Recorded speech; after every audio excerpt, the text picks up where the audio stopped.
أعزائي المشاهدين، أهلا ومرحبا بكم في برنامجكم بيت العز. احنا النهاردة بنأكد عليكم تاني ان هناك طفرة ملحوظة في قطاع أكاديميات كرة القدم وتأهيل اللاعبين الشباب للعب لأكبر الأندية، وده الأمر اللي عزز كثير من فرص التحاق الشباب بالأندية الكبرى وتحقيق حلمهم، وساهم في زيادة فرص الشباب للتأهيل والاحتراف، سواء بقى كان المؤسسات الهامة التي تطلب بأن يكون الملتحق بها رياضيا. عشان كده احنا النهاردة معانا الكابتن رضا المصري. ازي حضرتك، عامل ايه؟ اهلا وسهلا. ازي حضرتك يا زوز؟ رئيس مجلس إدارة المصري للتسويق ورعاية الأندية وعضو نقابة المهن الرياضية. خلونا نرحب بيه. ايه الأخبار؟ اهلا بحضرتك واهلا بالسادة المشاهدين قناة الحدث وجمهور برنامج بيت العز. ان شاء الله تكون حلقة مفيدة لكل مشاهدين حضرتك ان شاء الله. عايزين نعرف من حضرتك الأول يا كابتن رضا، تكلمنا عن الأكاديمية الخاصة بحضرتك. هي أكاديمية المصري انشأت في 2014. هي في البداية كانت فكرة ان هي تكون اكبر داعم او مساندة للعيبة اللي مش لاقية فرص، تاخد فرص حقيقية للالتحاق بأندية مصر. في البدايات يعني واجهنا بعض الصعوبات، ولكن بعد كده الحمد لله ربنا وفق وقدرنا نوصل لأكبر كم من الأهداف بتاعتنا، وإن شاء الله لسه في مزيد بإذن الله. طب عايزة أعرف من حضرتك ايه دور الأكاديمية في تأهيل الشباب؟ لا، هو دور الأكاديمية كبير جدا. الأكاديمية بتمثل للاعب البيت والمدرسة والنادي. الأكاديمية بتشمل كل ما يخص اللاعب، إذا كان تربويا، فنيا، رياضيا. فإحنا بنحاول بقدر الإمكان يعني نتبع أساليب أو خطط تدريبية تشمل كل الجوانب دي، لأن اللاعب بحكم عدم خبراتنا في البيوت إن إحنا ما نعرفش نعيش اللاعب على مدار اليوم كونه شخص رياضي، لان طبعا التغذيه الرياضيه مختلفه عن الانسان العادي، النوم، الراحه، اسلوب الحياه كله للشخص الرياضي مختلف عن الانسان العادي. فاحنا بنحاول بقدر الامكان ان احنا نساعد ولي الامر او نشاركه في اسلوب التربيه للاعب على مدار اليوم كله. طب انت بتكتشف الطلاب دي ازاي؟ يعني هل مثلا كل الطلاب يؤهلوا ان هم يلعبوا كرة قدم، ولا حضرتك بتختار شباب معين وبتختارهم من سن كام؟ هو احنا حقنا على اي لاعب ان احنا نأهله، فما فيش اختيار. ممكن يكون في تقييم مستوى وانتقاء، لان احنا الهدف الاساسي للأكاديمية اصلا هو التسويق، ان احنا بنجهز اللاعب وبعد كده بنعرضه على الأندية. فما بيكونش اختيار على قد ما هو بيكون تقييم. يعني انا اقيم اللاعب ده مستواه يساعدني ان انا ممكن اشتغل عليه اهلي وزمالك، ممكن يساعدني ان انا اسوقه بره مصر. فبنعتمد في الاول على تقييم اللاعب، ثم بعد كده بنعمل له خطه تدريبيه تناسب مستواه، وبنحاول بقدر الامكان نشتغل معاه بقصار جهدنا، لان العائد بتاعنا او المقابل بتاعنا فيما بعد هو تسويقه. فمؤكد ان اللاعب ما عندوش العلم والخبرات اللي ممكن تجهزه في اسرع وقت ممكن، فبنحاول بقدر الامكان ان احنا نوفر كل الوسائل اللي تساعد اللاعب على الجاهزيه في وقت قصير، بحيث ان هو يساعدنا على عمليه التسويق. تمام. احنا دلوقتي بنعرض فيديوهات خاصة برضو بالأكاديمية واللعيبة اللي موجودين فيهم وطرق تدريبهم زي ما انتم شايفين دلوقتي معانا على الشاشة. طب حضرتك بتقبل السن من أول سن كام؟ أنا بقبل من 4 سنين لحد 2003.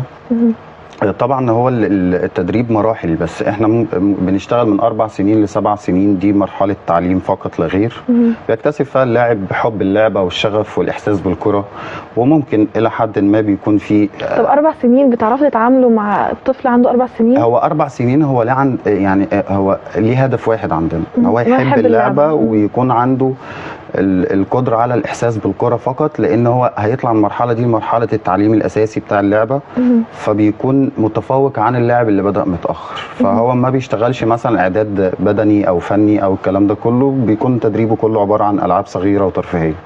طيب حضرتك إزاي بتأهل اللعيبة إنهم يلتحقوا بقى بالأندية الكبرى؟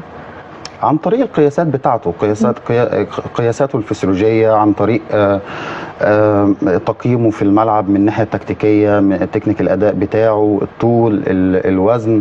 في لاعب ممكن يساعدني من أول أسبوع أشتغل عليه تسويق مباشر، وفي لاعب بيبقى محتاج خطة على المدى البعيد، محتاج خطة سنوية، وفي لاعب ممكن أقدر أجهزه في خلال 3 شهور. فكله بيرجع لمستوى اللاعب ومقاوماته نفسها البدنيه والفنيه، فده كله بيرجع حسب يعني بعد تقييم اللاعب بنقدر نحدد احنا ازاي هنعرف نساعده.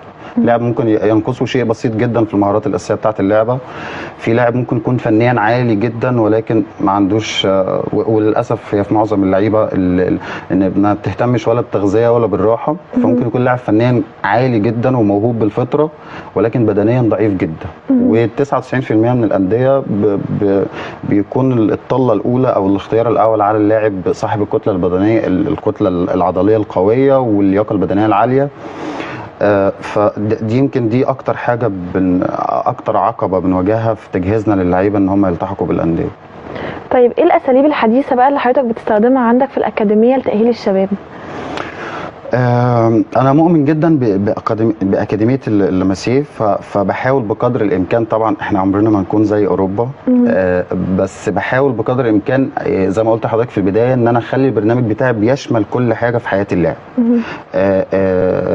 الفترة الأخيرة كان يعني معظم لعيبة مصر عندها جهل، يعني بمارس اللعبة وخلاص. طبعا لعبة كرة القدم لها شروط زيها زي الدكتور، ما ينفعش يكون دكتور غير لما يحصل على كلية طب. فانا عشان امارس اللعبه برضو في حاجات اساسيه لازم اتعلمها عشان امارس اللعبه، زي القانون بتاع اللعبه، المهارات الاساسيه، ازاي اعمل لنفسي تغذيه صحيحه، الامور دي كلها. فده رقم واحد في البرنامج بتاعنا، ان انا اللاعب ببدا معاه بالتعلم الاول، يتعلم ايه هي اللعبه، ايه هي المهارات الاساسيه بتاعه اللعبه، ثم بعد ذلك يدخل في مرحله التاهيل ان هو يتاهل على الحاجات اللي هو اتعلمها دي، ثم بعد ذلك التسويق. طيب عايزين برضو نعرف من حضرتك ايه اللي عشان حد يجي للاكاديميه، تمام، ايه اللي المفروض هو يلتحق بيه عشان يبقى موجود في الاكاديميه؟ الاكاديميه ملهاش شروط، يعني انا مش زي الاكاديميات، قطاع الاكاديميات غير قطاعات الانديه. يعني مش بشترط ان انت تكون بيرفكت في البدني والفني والكلام ده كله. هو انا دوري حقه عليا ان انا بجهزه. فبتكون الشروط بسيطه جدا، الاوراق، شهاده الميلاد، 4 صور شخصيه، ولي الامر، استلام الملف، اللي هي الشروط العاديه، لكن مفيش شروط بدنيه. الشروط العاديه لان هو جاي لي عشان يتعلم، انت اللي بتاهله بقى. بالظبط. هي دور الاكاديميه هي المدرسه اللي بيتخرج منها ان هو يلتحق بالانديه. طيب لما اللاعب دلوقتي بيخرج من عند حضرتك، اكيد الانديه الثانيه بتطلب ان هو يكون معتمد، لو هو كحد رياضي يبقى معتمد ان هو رياضي، هل ده بيتوفر في الاكاديميه عند حضرتك؟ لا، ما فيش شروط للانديه ان اللاعب بيكون معتمد. معتمد ده في حاله البيع والشراء. لو انا مثلا هبيع لاعب من الاهلي للزمالك واللاعب ده موقع معايا في السابق عقد رعايه، فلازم يكون عن طريق الوكيل بتاعه، انما الاعتماد ممكن نطبقه على المدربين. طب يعني ايه بقى رؤيتك المستقبليه للاكاديميه؟ رؤيتي المستقبليه ان شاء الله اكاديميه المصري هي بفضل الله هي من افضل الاكاديميات داخل القاهره والجيزه. خطتنا حطيناها يمكن من 4-5 سنين ان شاء الله تكون مشروع نادي يشارك، نبدا من درجه رابعه، ثم يعني زي تجارب كتير في مصر حصلت زي دجله، زي زد، انديه الشركات. ده بالنسبه للانديه. بالنسبه للقطاعات برضو محتاج ان انا اعمل قطاعات اكاديميات برضو تكون، عمرنا ما نعرف ننافس الغرب، بس تكون يعني واخدين اكبر كم من علمهم وخبراتهم، ان احنا نعرف نوفر للاعب المناخ الكامل اللي يجهزه او اللي يأهله ان هو لاعب محترف. امثله صلاح، امثله مصطفى محمد، الناس دي كلها يمكن فرقوا عننا بسبب ان هم اتبعوا اسلوب الغرب في الثقافه بتاعتهم كلاعب كوره، ان انا لازم اكون ملم بكل احداث اللعب عشان اوصل للمستوى ده. تمام. اكيد اللعيبه بيقابلها بعض العقبات في مشوارهم، عايزين روشته كده من حضرتك اللي هم ازاي يعدوا الازمه دي او العقبات دي. هي عقبه كل لاعب نفسه. يعني للاسف اللعيبه يعني عايز يفضل طول الليل قاعد على الموبايل وطول النهار بيلعب في الشارع وعايز العب منتخب مصر، فهو عقبته نفسه. فانا لو هنصحه ان هو يعدي العقبه دي، ما تعتمدش على شغل المدرب بس في لحلمك. ما تعتمدش على شغل المدرب في الملعب بس، ممكن تثقف نفسك عن اللعبه، تشوف الناس اللي وصلت. يعني محمد صلاح كان في سن 12 سنه بياخد كورسات انجليش وبيتعلم حاجات وبيشتغل برايفت لوحده، وكان بيعمل حاجات كتيره جدا عشان الراجل كان عنده حلم وهدف وصدقه فقدر يوصل له. انما للاسف معظم اللعيبه ولا تغذيه مسؤوليه ولا راحه ولا اي شيء، وعايز انا عايز ابقى وخلاص. وبيساعد على ده ولي الامر، يعني في ولي امر بيكون داعم قوي للمدرب، وبيكون حريص عن الولد ينام بدري، ياخد كل 3 ساعات وجبه كامله، بيبتعد عن كل السموم او التغذيه الغير صحيحه، بيثقفه، بيتكلم معاه كتير عن اللعبه، بيعمل له زيارات للانديه، يخليه يتفرج على مباريات رسميه بحيث ان هو ياخد خبرات ويحتك. فانا لو هنصح عشان توصل ما تعتمدش بس على الساعتين التدريب في الاسبوع، ثقف نفسك عن اللعبه، اعمل تغذيه صحيحه، نام بدري، قرب من ربنا على قد ما تقدر، ما تلتفتش لاي تعليقات سلبيه او اي حد بيديك طاقه سلبيه. طول ما انت مصدق حلمك وهدفك بمشيئه الله هتوصل. طيب من وجهة نظرك هل في منافسات ما بين الأكاديميات والأندية؟ المنافسات مش بين الأكاديمية والنادي، بين الأكاديميات والأكاديميات، أو بين الأندية والأندية. يمكن كان في السابق المنافسات كنا بنقول عليها منافسة شريفة، اللي هي منافسة بتكون في أرض الملعب، كل أكاديمية ليها برنامج أو ليها أسلوب معين، فبتكون المنافسة قوية، المنظومتين بيستفيدوا من بعض. يعني أنا لما يكون ليا منافس بيعمل شغل افضل من عندي، فبيجبرني ان انا اذاكر واسعى واجتهد ان انا اعمل الافضل. انما في اساليب تانية ممكن تكون، يعني التنافس اللي هو مش في ارض الملعب، بيكون خارج الملعب. دي حاجات للاسف بتعطل عند المنافس والمنافس بتاعه، الاثنين مش بيستفيدوا، لان هم مش بينافسوا بعض في المهنيه، في الماده العلميه بتاعه البرنامج التدريبي بتاعه او المشروع بتاعه. ولكن ده الحمد لله احنا لا نلتفت اليها، احنا بننافس نفسنا في السابق، يعني بنشوف قبل كده كان مشروعنا ايه، كان مدى تطورنا ايه، وبنحاول نكون افضل من كده. طيب بما ان حضرتك موجود معانا النهارده، كنا حابين نعرف ايه دور الاستثمار الرياضي في موضوع الاكاديميات؟ الاستثمار الرياضي من وجهة نظري احنا في مصر بنطبقه بنسبة كبيرة جدا غلط. يعني انا هتكلم عن نفسي، انا كرضا لو هستثمر في اللاعب نفسه. انا ممكن النهارده اتبنى لاعب لا اتقاضى منه اجر نهائي واجهزه كويس جدا، وفيما بعد استثمر ان انا اللاعب ده لو صرفت عليه 5-6 آلاف فيما بعد ممكن ابيعه ب2-3 مليون. ده الاستثمار من وجهة نظري انا.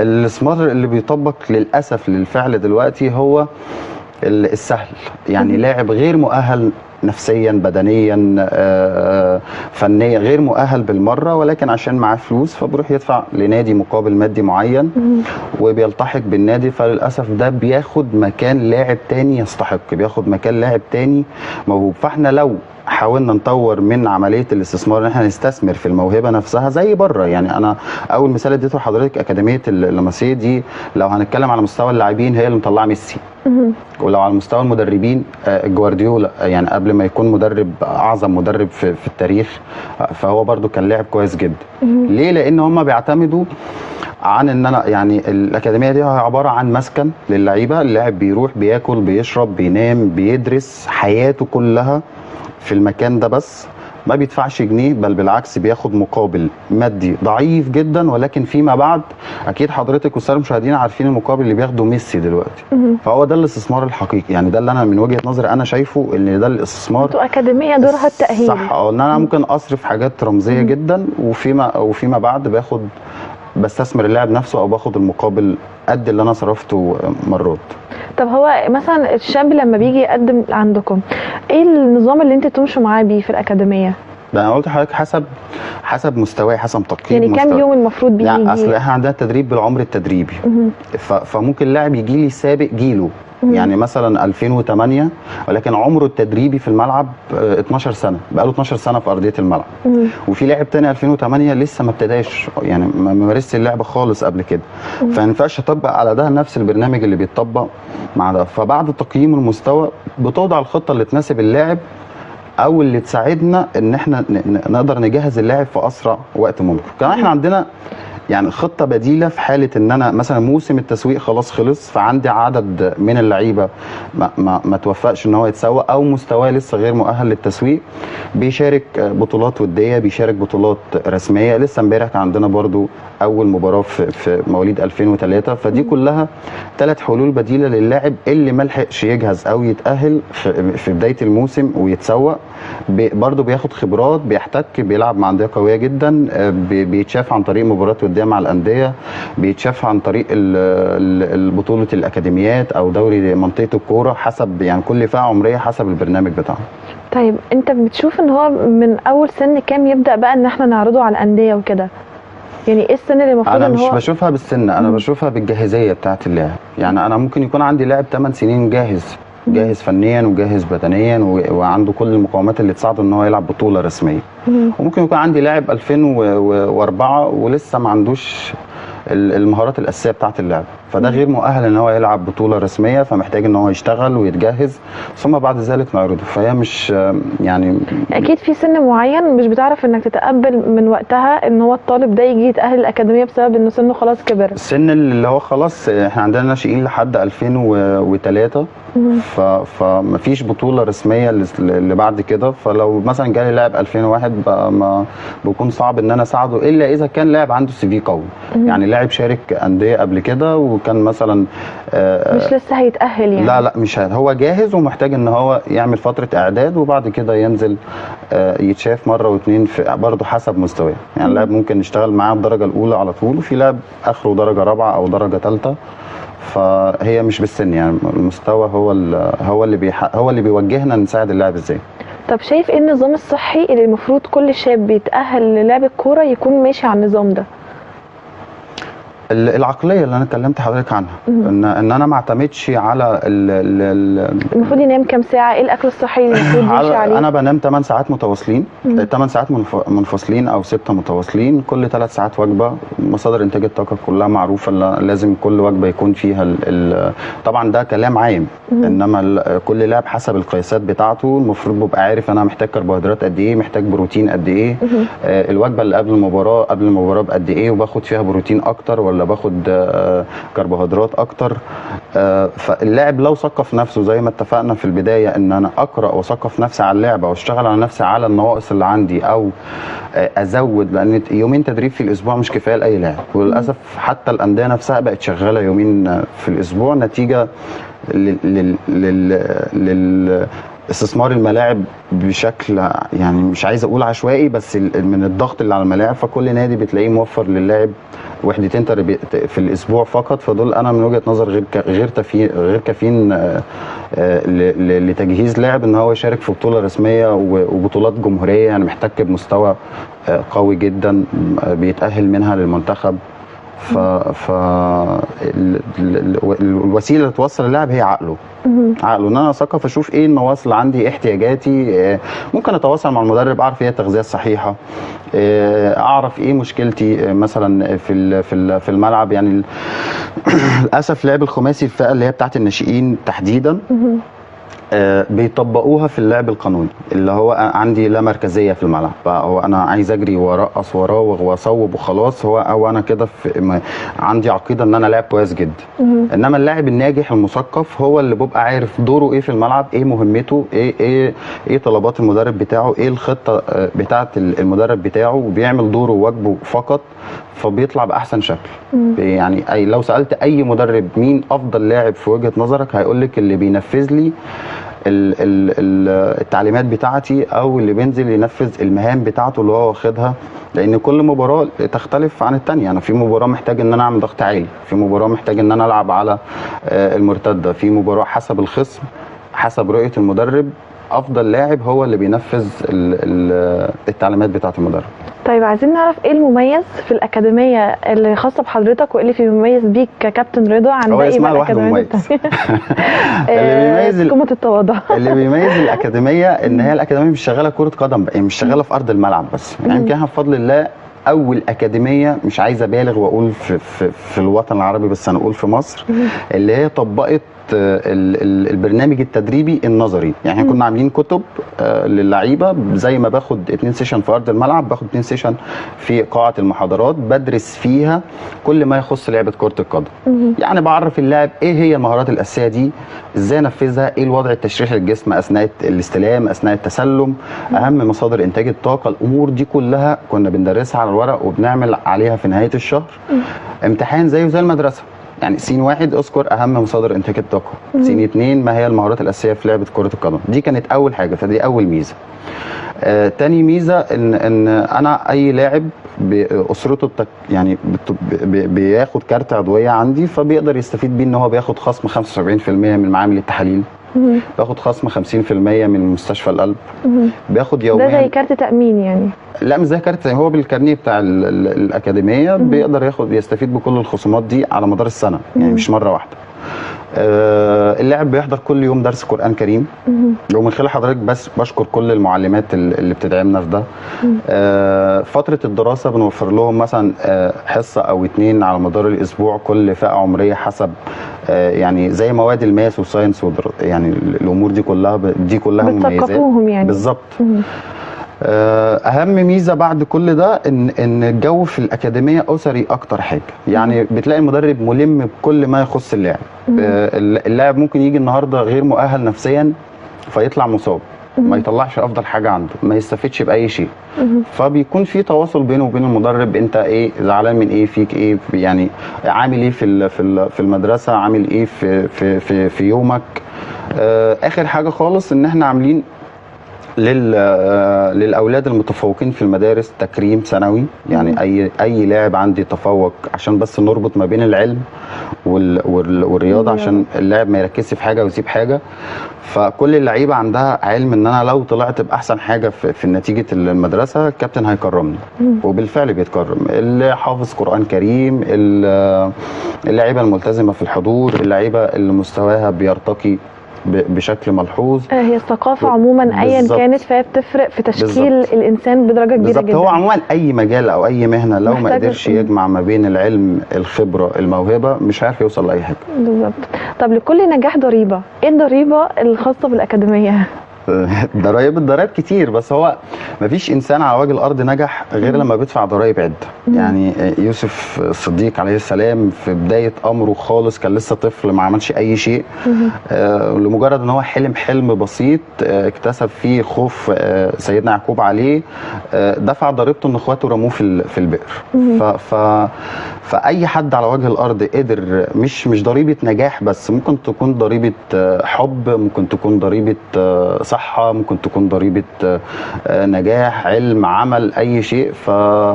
فأنا مؤمن بده، ولكن لا ألتفت إليه برضو. يمكن باخده حافز قوي ليا ان الناس اللي دفعتني الضريبه دي هم شهاده التقدير اللي اثبتت لي ان انا نجحت، ان انا ماشي على الطريق الصحيح. لولا نقدهم، لولا الضرايب اللي انا بدفعها نتيجه كلامهم او الاساليب بتاعتهم، مش ابدا مش هكون واثق ان انا قدرت اوصل لحاجه كويسه او ان انا ماشي على الطريق الصحيح. طيب عايزين من حضرتك رساله توجهها لكل شاب بيتفرج علينا دلوقتي. كل شاب يعني انا بنصحه ان انت قرب من ربنا، قرب من الوالدين، حاول تكون عندك طاعه كامله للوالدين، نام بدري، تخلى شويه عن التليفون، عن السهر، عن اصحاب السوق، عن الشارع. ارسم لنفسك خطه وهدف واحلم وصدق حلمك، وصدقني كل نقطه عرق هتعرقها هتلاقي عليها مقابل. ما تلتفتش لاي كلام سلبي او اي حد بيديك طاقه سلبيه. مش في لعبه كره القدم بس، في اي حاجه انت بتحبها او حاسس ان انت في يوما ما هتكون ناجح فيها، اسعى واحلم واسال ربنا في كل وقت، وان شاء الله هتوصل. تمام. كنا عايزين برضو نعرف من حضرتك ان حضرتك بتقدم اوفر لكل اللي بيتفرجوا علينا من خلال البرنامج بتاعنا. ايه هو الاوفر اللي بتقدمه؟ الاوفر احنا قلنا طبعا المعامل والمستشفيات والامور دي كلها دي ثابته طول السنه، ولكن يعني من خلال حضرتك هنقدم اوفر لاي حد يلتحق بالاكاديميه. اي حد يلتحق ان شاء الله هنقدم له. لو هيشترك ربع سنوي هياخد 5%، لو نص سنوي هياخد 10%، لو سنوي هياخد 15%. اي لاعب يتيم بدون اي مقابل مادي، اي لاعب غير مقتدر نسبة الخصم ممكن توصل له ل 60%. اي لاعب موهوب او يعني ما عندوش المقاومات اللي هو يوصل او حد يساعده بنقدم له اوفر بالتبني الكامل مقابل التزامه مع نفسه، مع في مدرسته، مع اسرته، في التمرين. فدي كلها حاجات احنا بنقدمها من خلال حضرتك، ويشرفنا ان احنا نكون سبب في ان احنا يعني نتبنى موهبه زي كده، ويكون ما عندهاش القدره او المقومات الماديه او حتى المعنويه ان هو يوصل، واحنا نكون السبب ان احنا وصلنا. تمام. بنشكر جدا حضرتك. انا اللي بشكر حضرتك جدا، وبشكر الساده المشاهدين، واتمنى ان تكون الحلقه استفادوا بيها، واتمنى ان احنا يكون في لقاء تاني باذن الله. اكيد ان شاء الله. حلمك هو حلمك سواء سهل او هو صعب فمحدش هيحققه غيرك. حلمك مش هيتحقق وانت قاعد على السرير ولا انت محطوط في نفس المستوى اللي انت محطوط فيه. لازم تسعى عشان تحقق حلمك، ومهما كانت الخبطات اللي بتقابلها في حياتك خليها دايما تبقى دافع ليك. النهارده نورنا في برنامج كابتن رضا، ويا رب تكونوا استفدتوا من الحلقه على قد ما نقدر قدرنا نوصل لكم ايه هو اصلا الاكاديميه الرياضيه دي بتقدم ايه. فيا رب تكونوا استفدتوا النهارده من الحلقه، ونقابلكم في حلقه جديده من برنامج بيت العز.